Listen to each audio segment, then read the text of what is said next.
السلام علیکم ورحمۃ اللہ وبرکاتہ۔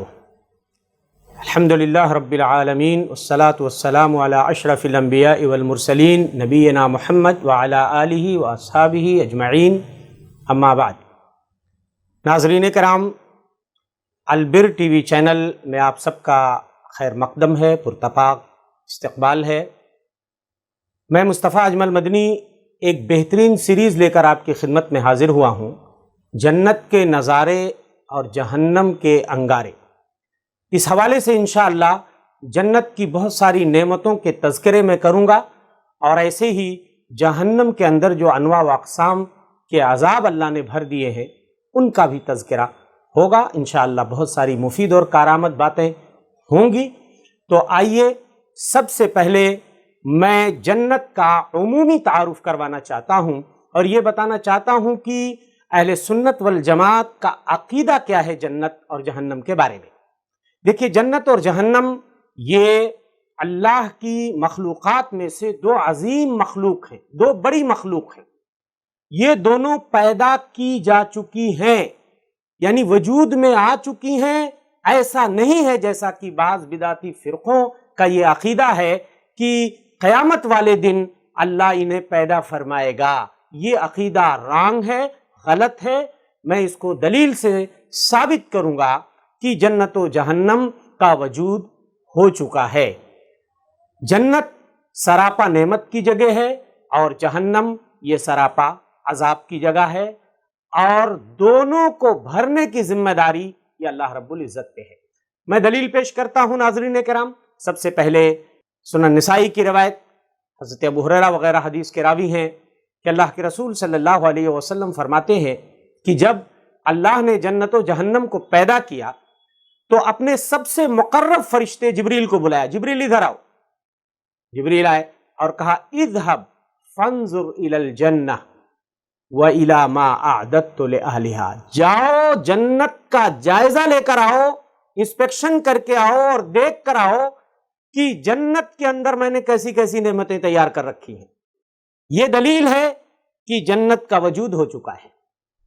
جبریل جاتے ہیں، مشاہدہ کر کے آتے ہیں جنت کی نعمتوں کا، کہتے ہیں مولا وَعِزَّتِكَ لَا يَسْمَعُ بِهَا أَحَدٌ إِلَّا دَخَلَهَا، تیری عزت و جلال کی قسم ہے، جو بھی تیری اس جنت کے بارے میں سنے گا، اتنی نعمتیں تو نے بھر دی ہیں، ضرور اس میں وہ داخل ہونے کی کوشش کرے گا، ضرور داخل ہو جائے گا۔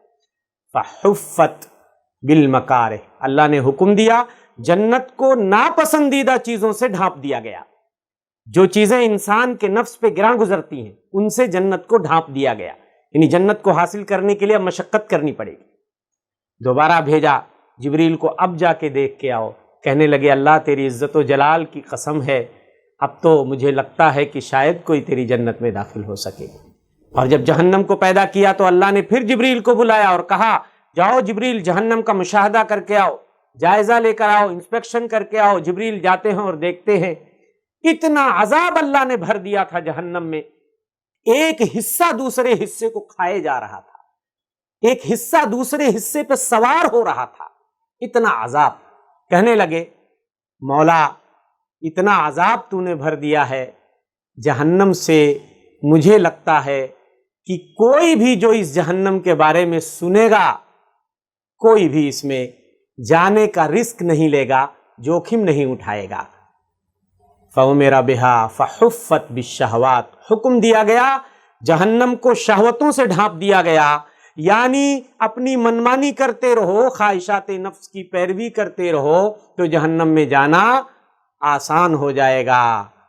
اس کے بعد واپس اللہ نے جبریل کو بھیجا اور کہا جاؤ دیکھ کر آؤ، اب کی بار مجھے اپنی رپورٹ پیش کرو۔ جب شہوتوں سے جہنم کو ڈھانپ دیا گیا، دوبارہ جب آتے ہیں جبریل اور یہ بیان فرماتے ہیں اللہ تیری عزت و جلال کی قسم ہے، اب تو مجھے لگتا ہے اس جہنم سے بچ پانا کسی کے لیے بھی بہت مشکل کام ہو جائے گا۔ یہ حدیث پاک اس بات کی دلیل ہے کہ جنت و جہنم دونوں کا وجود ہو چکا ہے، اور دونوں اپنے اپنے مکینوں کے انتظار میں ہیں، اور دونوں کا پیٹ اللہ جل شانہ بھریں گے۔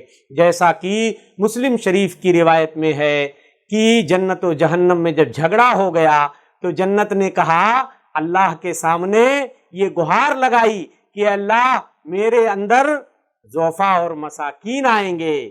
جہنم کے سامنے جنت نے کہا کہ میرے اندر کمزور قسم کے لوگ آنے والے ہیں، تو جہنم نے کہا میرے اندر گھمنڈی، متکبر اور شیخی بھگارنے والے لوگ آنے والے ہیں۔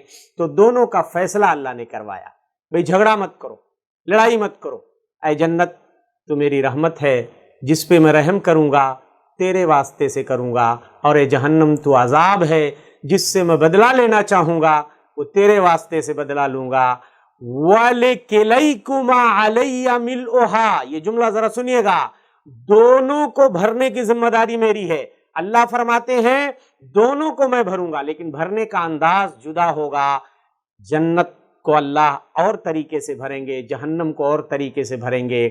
جہنم کے بارے میں آتا ہے سارے جہنمی جب جہنم میں ڈال دیے جائیں گے پھر بھی جگہ بچ جائے گی، تو اللہ جل شانہ اس پہ اپنا پیر رکھ دیں گے، قدم مبارک رکھ دیں گے، تو جہنم سکڑنا شروع ہو جائے گی اور کہے گی قط قط، بس بس اے اللہ میرا پیٹ بھر گیا۔ لیکن جب جنت میں جگہ بچ جائے گی سارے جنتیوں کے داخل ہو جانے کے بعد، تو اللہ جل شانہ اس کے لیے نئی مخلوق پیدا کر دیں گے اور ان سے جنت بھریں گے۔ یہ اللہ کی رحمت ہے۔ یہ دونوں حدیثیں اس بات کی دلیل ہیں کہ جنت اور جہنم دونوں وجود میں آ چکی ہیں اور دونوں اپنے اپنے مکینوں کے انتظار میں ہیں۔ اللہ سے دعا ہے کہ مولا ہم تمام بھائیوں کو جنت کے اندر داخلہ نصیب فرمائے اور جہنم سے آزادی عطا فرمائے۔